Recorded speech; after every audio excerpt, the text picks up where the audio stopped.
Olá, gente, boa tarde, bom domingo. Espero que tenha sido um domingo até agora muito bom para todo mundo, né? Um domingo de muito descanso ou de trabalho, se foi o que tu decidiu fazer no dia de hoje.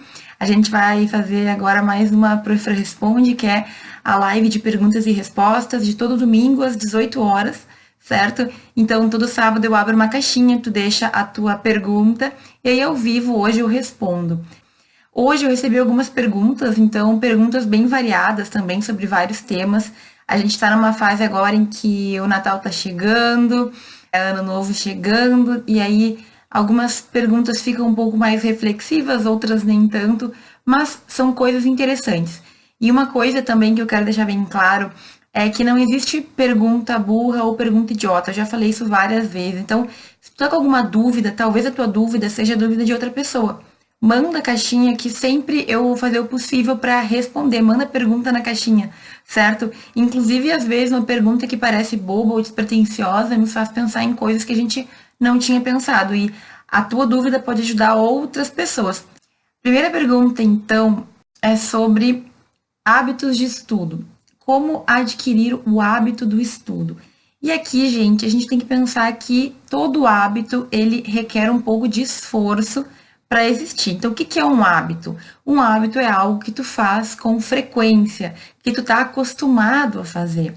Hábitos que todo mundo tem, ou que quase todo mundo tem. Por exemplo, escovar os dentes, certo? Eu, pelo menos, sou uma pessoa que escova os dentes no mínimo 5 vezes por dia. De manhã, de tarde, de noite, de meio-dia. É um hábito que eu tenho e que eu adquiri em razão de repetir esse hábito, certo? Existem hábitos saudáveis e existem hábitos que não são tão saudáveis assim. Então, outro hábito que as pessoas têm é de fumar. É um hábito que, na minha percepção, não é muito saudável. Mas como que a pessoa começa com o hábito de fumar? Ela não costuma fumar uma vez e virar um fumante, né? A pessoa costuma fumar uma, fumar duas, fumar três, e aí vira um hábito, se torna algo corriqueiro, algo que faz parte do dia a dia. Hábito, depois que ele se insere na nossa vida, é difícil dele deixar de existir. A mesma coisa acontece com o hábito do exercício físico. Ah, professora, eu não sou assim, Deus me livre. Eu posso deixar o hábito de exercício físico muito facilmente. Mais ou menos. Quando tu realmente chega no hábito de fazer atividade física todos os dias ou tais e tais dias da semana, simplesmente tu sente falta. E eu tô falando isso como uma pessoa que nunca foi muito fitness, tá? Nunca fui muito fitness, mas que consegui ter na minha vida nos últimos meses uma rotina bem intensa de atividade física e eu comecei a sentir falta. Os períodos que eu não consigo realizar faz falta para mim. Então, assim, hábito é uma coisa que a gente adquire com repetição.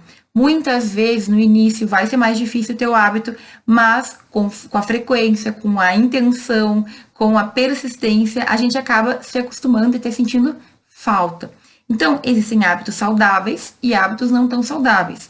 O estudo é um hábito saudável se, é claro, a gente conseguir dosar ele com o restante das áreas da nossa vida, ok? Como que eu adquiro um hábito de estudar? Então, estudando, né, gente? E aí existem estudos que dizem que o hábito pode demorar de 20 a 365 dias para a gente conseguir implementar na nossa vida. Então, existem hábitos que são mais fáceis da gente adquirir, da gente manter, e outros que a gente vai ter que ter um pouco mais de persistência. Eu não sei qual é o nível do teu estudo, eu não sei como tu tá aí, mas, primeiro, para a gente aumentar o hábito do estudo, a gente vai ter que começar a estudar, né? O que que eu sempre digo para vocês? A gente tem que aprender a se organizar. Porque assim, por mais que, digamos que tenha muita dificuldade de estudar, e eu entendo porque é trabalhoso, a gente tem que colocar energia. Uma coisa que ajuda muito, então, é a organização. Tu vai decidir quais são os dias e quais são as horas que tu vai estudar. Tu pode fazer essa organização por semana, certo? Então, assim, todo domingo, hoje, olha que dia propício, tu pode simplesmente se organizar para conseguir, durante a semana, colocar em ordem lá a tua rotina. Digamos que tu tá com tais e tais cadeiras atrasadas. Coloca mais tempo para essas, diminui o tempo das outras. Então, semanalmente, tu pode ir te organizando. E aí, é claro, né, tem que ter um pouco de força de vontade. O que que eu tenho certeza que funciona porque eu faço na minha rotina? Organizar o meu dia, certo? Então, no início, quando eu ainda estava meio desorganizada, era mais difícil, porque eu tinha uma pilha que eu falo é uma lista de tarefas intermináveis, e as tarefas nunca terminam, a gente sempre vai ter coisa para fazer. E aí eu ia fazendo uma e ia riscando com um xizinho. Só que quando eu riscava uma ou duas, surgia mais quatro, mais cinco, e eu ficava muito louca, assim, porque não dava conta nunca de terminar tudo aquilo. Como que eu faço hoje? Hoje, no domingo, eu determino quais são as áreas mais importantes para eu equilibrar, o que, que eu preciso dar um pouco mais de atenção. Eu listo as tarefas da semana e eu divido na semana. Então, digamos que eu tenha que estudar direito penal. Ok? Eu tenho que estudar direito penal, tá na minha lista lá da semana. Eu vou colocar em alguns dos dias da semana. Se for mais conteúdo, se é muito difícil estudar em um só dia, eu vou colocar em mais de um. Mas dentro daquela lista de tarefas, eu elejo 5 principais para cada dia. Então, na segunda, eu tenho 5 pontos principais para fazer. Na terça são mais 5, na quarta são mais 5, ok? Porque assim, gente, é incrível. A gente vai vendo como a gente evolui. Quando tu sabe o que tu tinha que fazer e quando tu faz, parece que tu tem um alívio, assim, não, eu consegui fazer. Pode ter sido pouco, mas eu evoluí. Eu consegui evoluir aqui nessa minha lista de tarefas e aí a gente ganha um gás a mais para seguir fazendo, ok? Então, o hábito do estudo a gente vai adquirir como qualquer outro hábito. Tem hábitos que são mais fáceis, que são mais tranquilos, e tem hábitos que vão demorar um pouco mais de tempo. Qual é o conselho mor? Começa. Começa, te organiza, determina os dias que tu vai estudar, vai aos poucos, não adianta a gente inserir um monte de hábito novo ao mesmo tempo, porque no fim a gente acaba ficando maluco e não consegue, certo? Começa aos poucos, o hábito do estudo, ele também é um hábito que vai ter um momento que tu vai sentir falta. Então, quando a gente está realmente focado naquilo e fazendo aquilo, quando a gente não faz, a gente sente falta. E olha que eu tô falando disso agora ainda escrevendo a minha tese, que é uma coisa que me dá trabalho, que é pesaroso, mas que ao mesmo tempo, quando eu não faço, eu sinto falta. É estranho, né? Meio que paradoxo isso. Porque assim, dá trabalho, é cansativo, mas é que eu quero fazer. E o estudo é a mesma coisa. E assim, ó, é mágico como quando tu começa a estudar e entender conteúdos, parece que tu começa a ganhar vontade de estudar mais. Eu dei essa dica essa semana sobre conteúdos matérias que eu não gosto. Professora, odeio tal matéria. Tá, mas começa a estudar mais tal matéria, porque quando a gente entende a matéria, a gente tem mais vontade de aprender a matéria, sabe? Acontece. Muitas vezes a gente não gosta daquilo que a gente não faz, não entende muito bem. Então, para adquirir o hábito do estudo, tu tem que começar a estudar, começar a te organizar. Determina meia hora, 1 hora, 2 horas por dia, certo? E aí te organiza. Ah, para concurso tu vai ter o edital. É ainda mais fácil de estudar do que para aula, porque tu vai ter exatamente os temas que tu tem que estudar naquele edital, certo? Te organiza, divide lá, planeja. É muito bom a gente ter metas e objetivos de estudo, porque quando tu alcança, a gente fica feliz, sabe? A gente fica realizado, bah, consegui fazer. Mas é isso, hábito a gente consegue com repetição. E tu vai notar que ele é um hábito quando tu, ao fazer essa atividade, já não é tão cansativo, já não é assim algo que te chama muito, que tu precisa de muita atenção para fazer.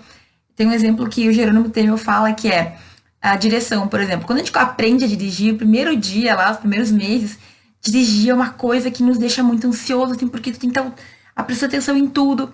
E depois de um tempo que tu dirige, tu simplesmente dirige, tu não fica mais super preocupado com tudo, tu dirige naturalmente. É um exemplo muito bom. Eu, quando comecei a dirigir, meu primeiro dia de direção foi na autoescola e a minha instrutora, ela não era uma pessoa muito, como posso dizer, não era muito ligada, assim. Então ela tava no celular o tempo inteiro e eu dirigindo lá, na primeira vez na vida, na frente do volante, achava que tava, tipo, num disco voador, porque aquilo andava, era muito engraçado. Mas enfim, hoje em dia, quando eu dirijo, eu não penso na direção, eu sei o que eu tô fazendo, já tô acostumada a fazer aquilo, já ligo a seta, já dou o sinal, já ligo a luz, então é mais rápido. A mesma coisa o cinto, né? Cinto é um costume, quando tu vê, tu já tá de cinto, tu não teve que pensar em colocar o cinto na hora que tu sentou no carro. Mas se tu nunca coloca o cinto, aí sim, aí é algo que tu tem que pensar em fazer. Então, o hábito, quando ele existir, vai ser algo que tu vai fazer apenas porque tu já tá tão acostumado, né? Vai fazer apenas como respirar. Tu vai fazer e tu não vai perceber, certo? É algo que é natural. O estudo não é muito diferente, tem que se organizar, tem que se programar e tem que começar. Com a repetição, quando tu perceber, tu vai estar já adiantado. No que te agregou o estágio de visita em Brasília. Gente, o estágio de visita em Brasília, se tu não sabe o que é, eu tenho um vídeo no YouTube em que eu conto toda a minha história de quando eu fui. Mas é basicamente um estágio de uma semana de duração em que tu vai ir para Brasília e lá tu vai, quem é responsável por isso é a Câmara de Deputados, certo? E lá eles te dão aulas durante uma semana, então tu tem pequenas aulas, palestras, assim, sobre o sistema eleitoral, sobre questões do país, toda semana. E também tu vai ter visitas, e tu vai ter encontros, e tu vai ter guias, como a gente fala, tours, né? Um tour pela Câmara, pelo Senado. E é um programa estatal, certo? Estatal, na verdade, que há muitos anos existe e é muito simples de se conseguir. Tu manda um e-mail para algum deputado federal, ele te inscreve e tu vai. Nesse programa, eles pagam quase tudo, certo? Ou seja, tu estada lá, a comida que tu vai precisar durante aquele tempo lá, porque tem restaurante que tu toma café, almoça e janta, o transporte interno. A única coisa que eles não pagam é a passagem até Brasília. Então, cada pessoa se vira para chegar em Brasília. Chegando lá, o resto tá tudo incluído, ok? E o que para mim foi incrível, assim? Eu me lembro como se fosse hoje, ontem, que eu fiquei impressionada com o que eu vi, assim. Eu fiquei impressionada com a pompa, fiquei impressionada com luxo, eu diria. Eu fiquei impressionada em ver aquelas coisas acontecendo. Foi muito interessante ver as pessoas trabalhando também. Dentro do Congresso é uma loucura, assim, é muita gente conhecida, é muita coisa acontecendo ao mesmo tempo. E ao mesmo tempo também nós, os estudantes desse estágio de visita, a gente sempre estava na Câmara dos Deputados todos os dias e também pela manhã ou pela tarde, alguns dos turnos, a gente tinha aulas sobre aquele sistema. Então a gente ia tirando dúvidas ao mesmo tempo que a gente via as coisas acontecendo, certo? Abriu a minha mente aquele estágio. Sinceramente, abriu a minha mente, além do que, normalmente as turmas são muito grandes. Veio 50 alunos do Brasil inteiro. Então, tu convive com gente de todos os lados, estudantes de direito, grande parte, né? Porque não é só para estudante de direito que você pode ir lá. E esses estudantes de direito, cada um de uma faculdade, cada um de uma região, de uma vida diferente. E eu ganhei muito com isso, assim, com essa convivência. Era praticamente um intercâmbio, em que todo mundo vinha de um canto do Brasil e aí a gente podia conversar e discutir temas e entender. E é muito legal também, a gente vê as pessoas que a gente vê na TV o tempo inteiro, né? Eu sempre brinco que eu vi a Sabrina Sato lá, mas os políticos do Brasil, né, que a gente conhece, também, né, os deputados, os senadores, às vezes tem outros políticos também andando lá livremente, tu pode conversar com eles, tu pode perceber como que eles são. Eu tive a oportunidade de ver a sabatina de um ministro do STJ, que eu não me lembro quem era, mas que foi muito interessante ver como acontecia. Então, eu acho que o mais ganhei nesse estágio foi a possibilidade de ver com os meus olhos o que eu sempre via na TV. E, assim, por ser quase gratuito, eu só paguei a passagem de avião, que inclusive consegui bem mais barato, porque eu comprei com antecedência. Valeu muito a pena, valeu muito a pena. Eu sei que tem gente que mora mais perto, porque eu tô aqui na ponta do Brasil, né, no Rio Grande do Sul. Quem tá aí no Centro-Oeste, no Sudeste, tá mais perto. Então, às vezes, por um valor pouco de investimento, tu vai ter uma visão, tu vai ganhar vivência. E como você sabe, eu adoro coisas diferentes, né? Por mim, eu morava no mundo inteiro, no Brasil inteiro, que eu gosto de conhecer. Mas não foi só isso. Então, foram muitos conhecimentos, a vivência, de ver como que acontece, de ver na prática como que eles fazem. E isso foi muito legal. Então, esse estágio eu recomendo para todo mundo. Como que tu tem que fazer? Tu vai ter que programar, né? Porque é uma semana e sempre acontece durante os meses de setembro a dezembro. Não tem nas férias, porque vai ter recesso. Então, sempre vai ser nas semanas de aula. Tu não vai ter como fazer nas tuas férias, por exemplo. Então, tu vai ter que programar. Pensar ali, porque lá no site da Câmara eles têm as datas. Então, tu pode ver quais são as datas que ficam melhor para ti, de acordo com o teu calendário de provas. E pedir pro deputado lá, que pode ser qualquer deputado, desde que ele te aceite, tentar, certo? Para mim foi muito fácil, eu mandei para um deputado que era aqui de Santa Maria, falei, eu sou santamariense. E ele, assim, nem me perguntou muita coisa, já falou, não, tudo bem, manda teu nome, que a gente já te inscreve e tudo bem.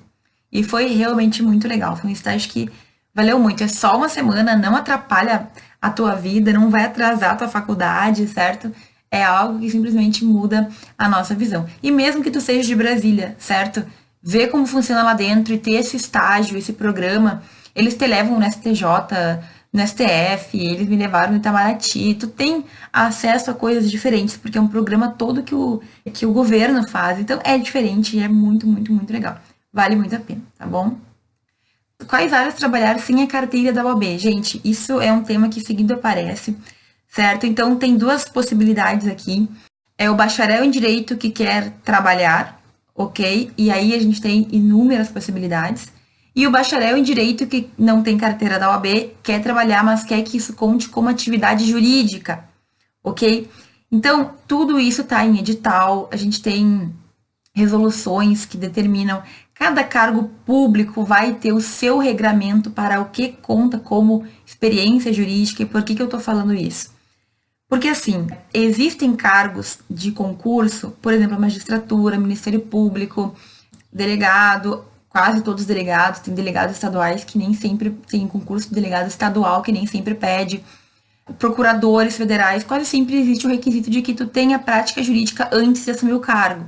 Por que foi criado isso? Faz um tempo já, mas não é uma coisa que há muito tempo, é algo de alguns anos atrás, uma década, talvez um pouco menos, porque o que acontecia? Muita gente se formava na faculdade, estudava um pouquinho e já passava por um cargo de juiz, de magistrado.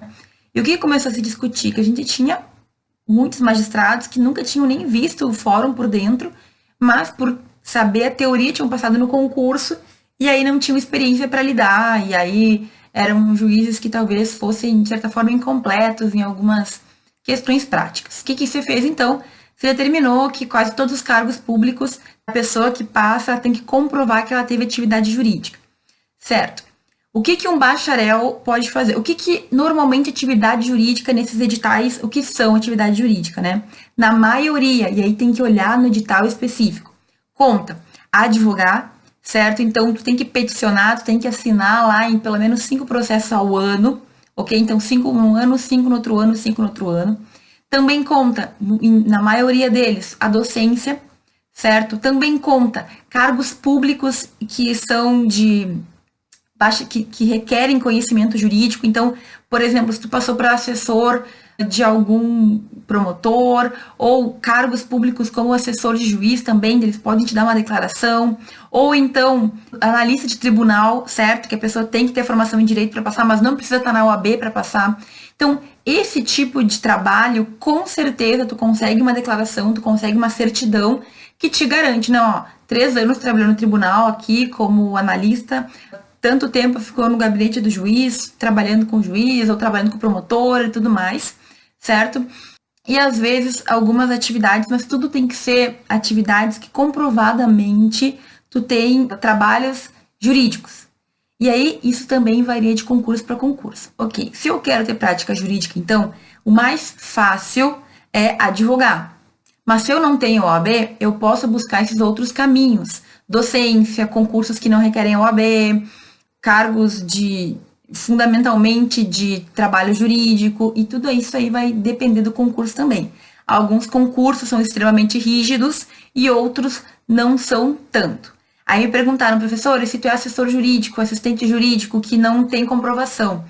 A princípio, tu pode até tentar fazer uma declaração, certo? Dizendo que trabalha, mas eu, pessoalmente, nunca ouvi ninguém que comprovou atividade assim. Por quê? Porque a lei normalmente fala, a letra da lei fala que tem que ser advogado com OAB para poder comprovar essa atividade jurídica, além daquelas outras que eu falei, certo? O que o bacharel sem carteira pode fazer? E aí não tem nada a ver com a prática jurídica, eu quero só trabalhar sem ter carteira da OAB. Tu pode prestar alguns concursos que não requerem a carteira da OAB, certo? Então, os próprios concursos de magistrado, os próprios concursos de promotoria não requerem a OAB. Tu não precisa ter a prova da OAB, tu não precisa ter carteira de advogado, mas tu vai ter que ter a prática jurídica, aí tu vai ter que ver como tu vai fazer para ter esses 3 anos. Existem outros concursos mais simples, entre aspas, né, que não requerem também a OAB, como analista de tribunal. Existem concursos de nível técnico que também não vão requerer a carteira da OAB.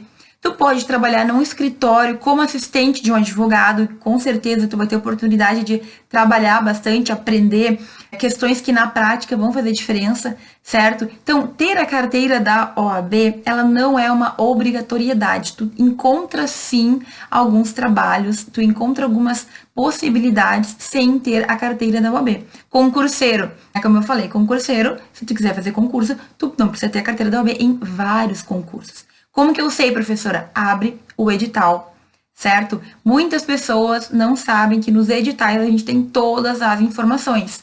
E tal concurso que eu queria fazer, eu preciso ter carteira da OAB? Abre o edital para dar uma olhada, certo? Alguns vão precisar, alguns vão pedir, principalmente aqueles que envolvem advogar para o Estado, a maioria deles vai pedir a carteira da OAB, mas dá uma observada. Cada um dos editais vai ter, digamos assim, os seus detalhes. Então, a magistratura não é exatamente igual à promotoria, que não é a mesma coisa que as procuradorias, é tudo bem específico. Então, dá uma olhada nos editais. Mas, se tu não tem carteira da OAB, tu pode justamente trabalhar ajudando, né, sendo assistente ou assessor de juiz, de promotor, dependendo, alguns até são cargos de indicação, cargos de confiança, não precisa fazer concurso. Tu pode trabalhar como assistente de algum escritório, de algum advogado, certo? Tu pode dar aula, ok? E aí, normalmente, para dar aula, é pedido mestrado, doutorado, mas não é obrigatório tu ter a carteira da OAB. É basicamente a gente pensar no que a gente gosta de fazer e no que a gente tem interesse em fazer. Existem diversos sites que explicam várias possibilidades, tá? Mas o bacharel em Direito tem várias opções, ok? É só tu pensar o que te interessa, o que tu gosta, o que tu gostaria de seguir, e aí tu vai encontrar várias opções, mas enfim, decide o que tu tem vontade de fazer antes de tudo, certo? Mais uma vez, a prova da OAB, ela é algo que nos é vendida como uma obrigatoriedade para todo estudante de direito. Isso não é real, certo? É claro que muitas vezes ter uma carteira da OAB facilita a nossa vida em vários sentidos. Então, para comprovar a prática jurídica é a coisa mais fácil. Entre todas, eu acredito que a mais fácil é tu peticionar em alguns processos, certo? Mas não é obrigatório. Tu tem sim outras opções para conseguir comprovar a prática jurídica. Então, basicamente é pensar e planejar, mais uma vez, o que eu quero, para que eu preciso disso, para que eu preciso daquilo. Eu preciso mesmo ter a carteira da OAB? No que isso vai me ajudar, certo? A OAB é uma opção. A maioria das pessoas que fazem a OAB nem pensa em advogar. Muitas pessoas fazem a OAB apenas para comprovar, para provarem que conseguem passar na prova da OAB, gente. Isso é uma inversão de valores, né? E eu não julgo porque eu fiz a prova da OAB para dizer que eu passava na prova da OAB. E se eu quisesse ser advogada depois, eu tinha essa opção. Mas a maioria das pessoas ainda acha que a prova da OAB é uma obrigatoriedade e não é. Fran, dá um suporte para estudantes de direito. Eu acredito que ficaram muito tempo sem estudar. E aí, gente, eu tive vários alunos que começaram a faculdade depois de um bom tempo longe dos estudos, certo? Então, não tem como a gente dizer que tu simplesmente vai entrar na faculdade e vai ser igual a qualquer outra pessoa que estava estudando até então. Vai ser mais difícil. Primeiro de tudo, tu tem que saber que tu vai ter que te esforçar um pouco mais, porque teu cérebro já tá descansado, digamos assim. Tu já não tá naquele ritmo que a pessoa que sai do ensino médio tá, porque a gente sai do ensino médio a 1000, tu entra na faculdade, tem dificuldade também, mas é um pouco diferente. Se tu tá muito tempo sem estudar, tu vai ter que te esforçar de verdade. Eu tive um aluno que era um queridão, assim, um aluno muito legal, mas ele fazia, sei lá, 20 anos que não entrava na faculdade. E ele, assim, reprovou várias vezes em várias cadeiras, porque não estava mais no ritmo. Então, o que eu te indico? Começa a te organizar já no primeiro semestre, certo? Já no primeiro semestre, tu dá uma olhada, tu organiza teus estudos, tu estuda mais do que os teus colegas, tu vai ter que ler mais para poder entender melhor, faz perguntas, cuida da tua evolução, certo? Se tem um colega teu que pode, por exemplo, te ajudar mais de perto, estuda com outra pessoa que possa te ajudar, vende para ele, para essa outra pessoa que ensinando é a melhor forma da gente aprender, isso é verdade. Quando a gente ensina outra pessoa, a gente fixa muito melhor o conteúdo. Então, pega e pensa em estratégias como essas que vão te fazer ter um pouco mais de estudo do que só ir na aula, ok? Tu vai ter que todo dia ler, revisar, fazer exercício, fazer questões. Isso é algo que vai dar trabalho, principalmente para quem não tá mais acostumado com esse ritmo. Mas quanto antes tu entender que tu vai ter que te esforçar e tu vai ter que correr atrás desses anos parado, melhor, certo? Então, leitura é essencial, busca por fora, certo? Tenta encontrar maneiras de o conteúdo, digamos assim, entrar com mais facilidade, de tu conseguir em aula estar mais concentrado. Então, se tu trabalha, por exemplo, pensa em como tu vai chegar para aproveitar as aulas. Gente, esse é um erro muito comum dos alunos. A gente acha que a gente vai para aula para fazer toda e qualquer coisa, menos para ouvir o professor. Ah, eu estudo em casa, depois eu vejo. E aí a gente perde horas valiosas de um resumo que o professor está nos passando. Outra coisa, te esforça nos trabalhos, certo? Porque trabalhinho, como alguns alunos falam, podem fazer diferença na tua nota. E assim, saiba que só de estar voltando a estudar, tu já é um vencedor. Porque muita gente não volta por medo, por vergonha, por preguiça, e tu voltou. Então, assim, só disso tu já tá vencendo. A partir daqui é enfrentar cada dificuldade. E outra, não é porque tu ficou muito tempo sem estudar que tu vai estar atrás de todo mundo. Tem gente que está estudando sem parar e continua tendo sérias dificuldades por diversos motivos. Então, não ter, digamos assim, não ter sinta atrás dos outros, ou ao mesmo tempo que eu não estudo, vou ter uma dificuldade. Não vai ter, mas todo mundo tem, certo? Muita gente tem dificuldade e o direito, ele vai sempre nos desafiar. Então, fica sabendo disso, esteja consciente que provavelmente tu pode ter maus resultados nas primeiras avaliações, mas isso também depende muito, certo? E que tudo é recuperável. Só de tu ter voltado, tu já merece palminhas, porque assim, muita gente nova, que tem toda condição, não quer estudar. Então, uma pessoa que já ficou muito tempo longe e volta é de se tirar o chapéu, ok? Super incentivo. Inclusive, às vezes é bom, porque significa que tu teve mais vivência de vida antes da faculdade e isso pode te ajudar bastante. Usa isso a teu favor, tá? Tem muito como a gente usar a experiência a nosso favor durante a faculdade. Como conciliar os desejos juvenis com as responsabilidades? Gente, normal, né?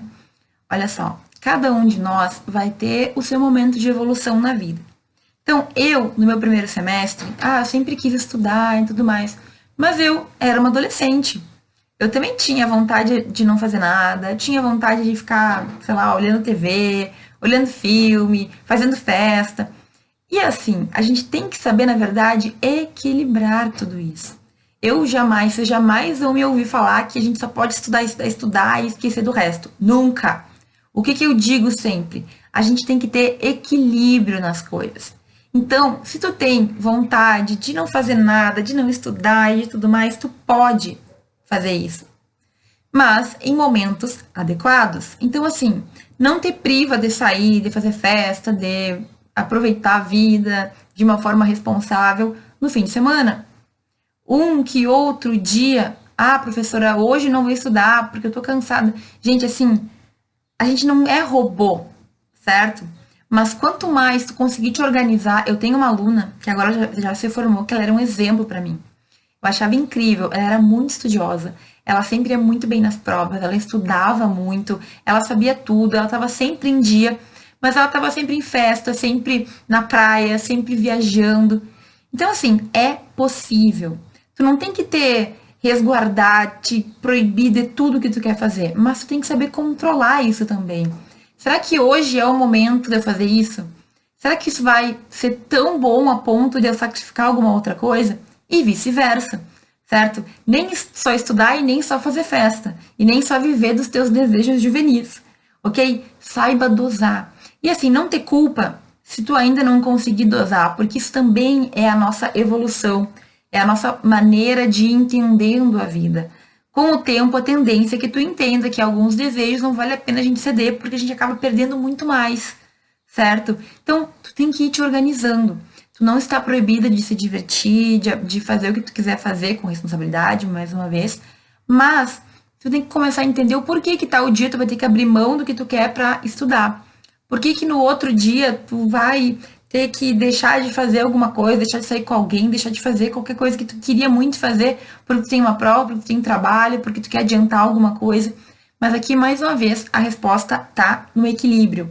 Na gente pensar como então eu vou fazer. Porque se eu estudei 5 horas hoje, eu não preciso estudar 10, 12, 15. A gente ainda tá na faculdade. A não ser que tu tenha um concurso que tá chegando, que tu quer terminar o edital, e aí é outros 500, certo? Tu estudou algumas horas naquele dia, tu tem o direito de ter os teus momentos de descanso, de tranquilidade, sabe? A faculdade, ela é um trabalho, na verdade, tá? A gente vai pra aula, a gente estuda, a gente vê ali, encontra conteúdo, estuda em casa, faz exercício, faz isso, faz aquilo.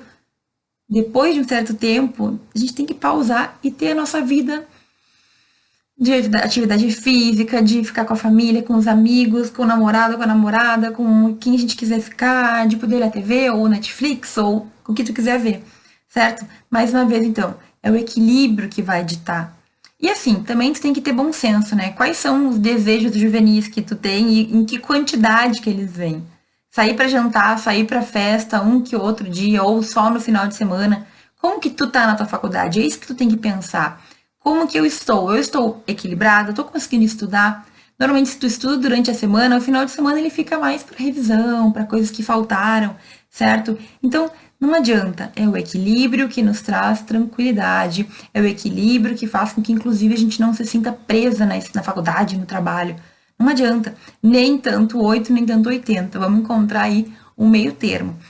Tu pode sim fazer o que tu quiser, tu tem que satisfazer o teu lazer, ter teus momentos de felicidade além da faculdade, mas sabendo dosar um pouco de cada para as coisas irem tranquilamente. Quando a gente dá conta de fazer tudo na faculdade, de ter uma vida social, de poder se divertir, de ficar com os amigos, com a família, aí a gente sabe que a gente está dando certo. E assim, vai ter momentos que não vai dar, entendeu? O final de ano normalmente é uma loucura, mas aí tu vai ter que saber escolher qual que é o lado nesse momento que é o mais importante para ti. Estou na metade do curso e ainda não sei qual área seguir. Isso pode me prejudicar? Não.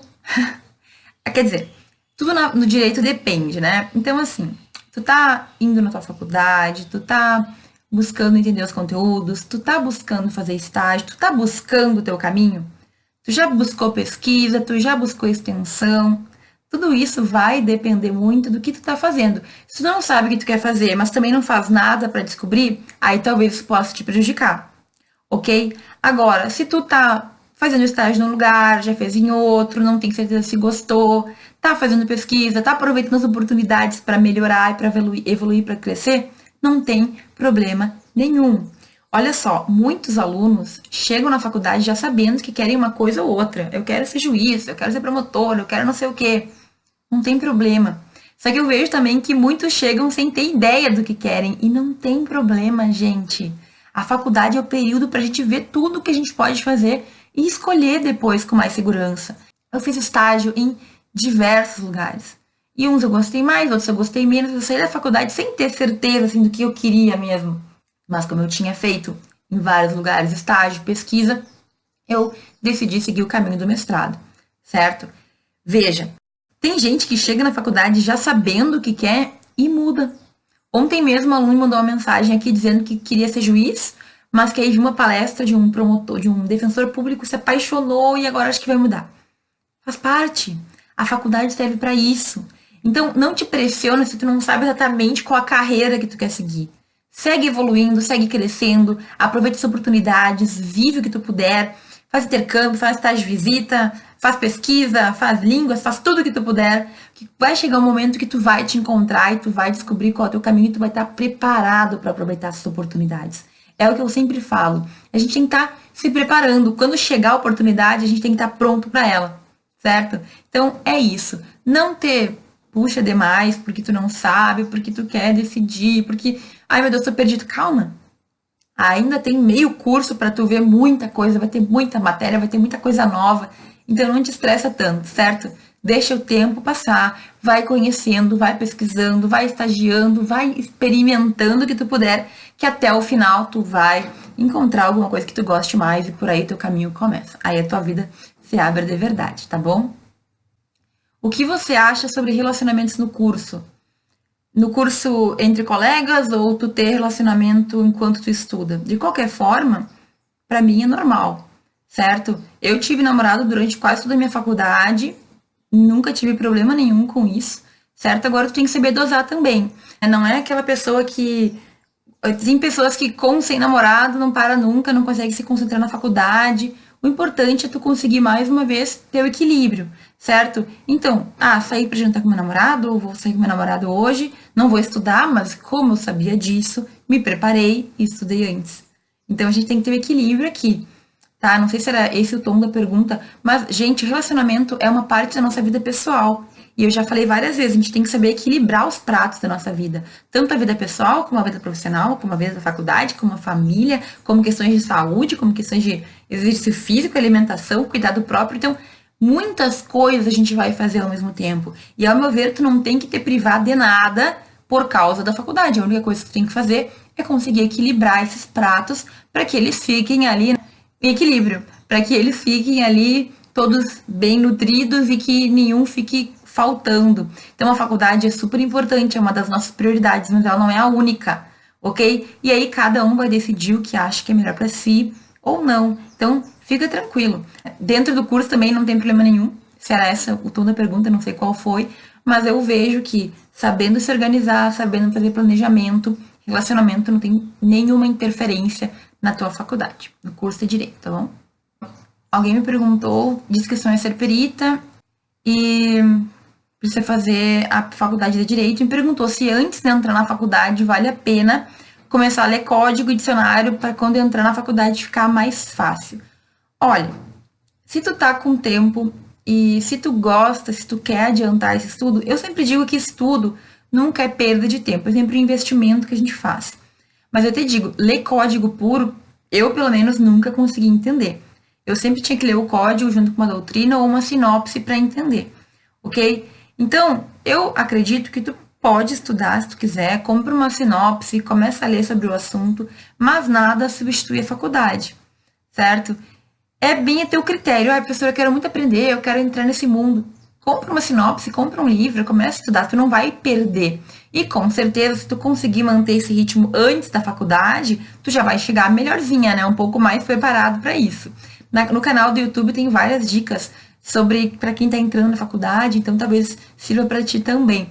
Mas assim, não é obrigatório, tá? Então se tu tá com tempo, se tu tá com vontade, se tu quer fazer isso, faz, não vai te prejudicar de forma alguma, tá? Mas eu te digo, tu vai ter um pouco de dificuldade, principalmente porque eu acho a linguagem jurídica muito dura, principalmente nos códigos, assim, eu leio, às vezes não entendo, eu tenho que ver o que quer dizer as coisas. Isso pode acontecer contigo, mas não tem problema nenhum.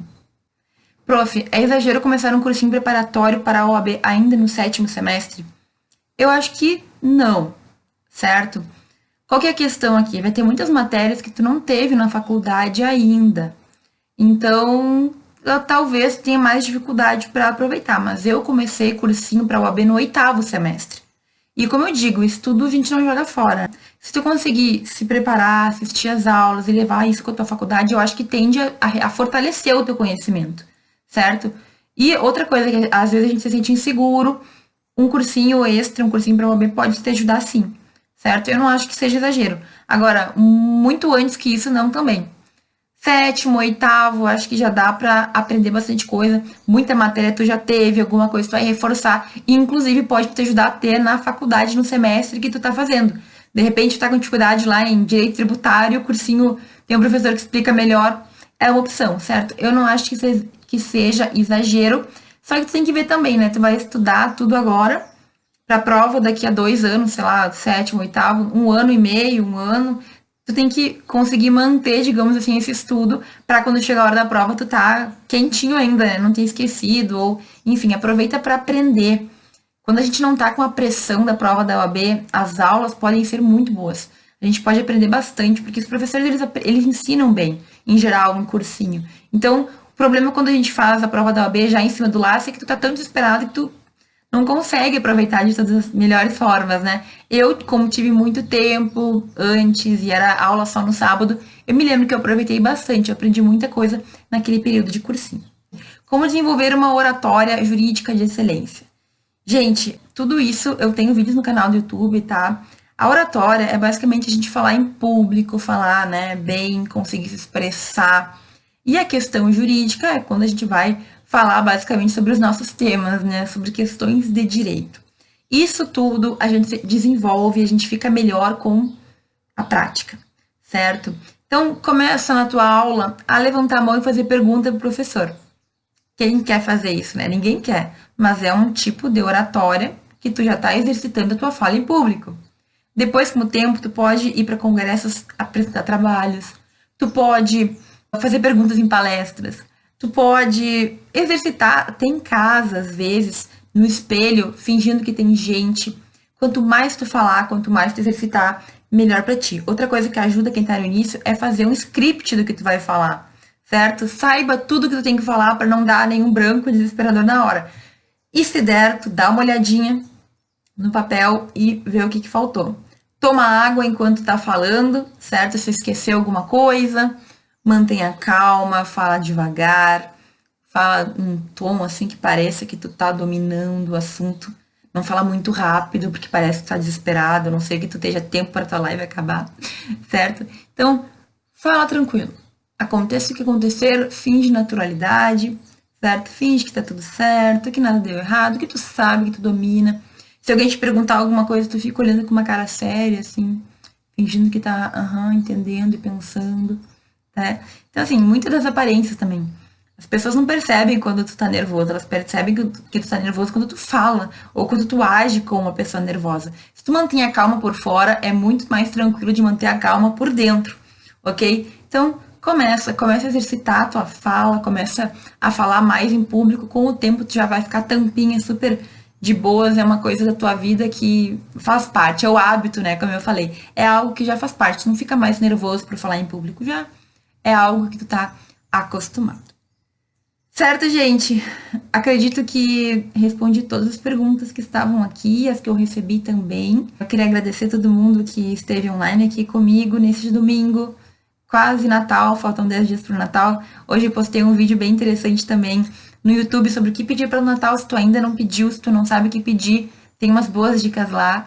Eu espero vocês para a live do domingo que vem aqui no Instagram. Lembrando que terça nós temos live também, né, no YouTube. Muito obrigada para todo mundo que estava aqui comigo. Um grande beijo, um bom final de domingo e a gente se vê em breve.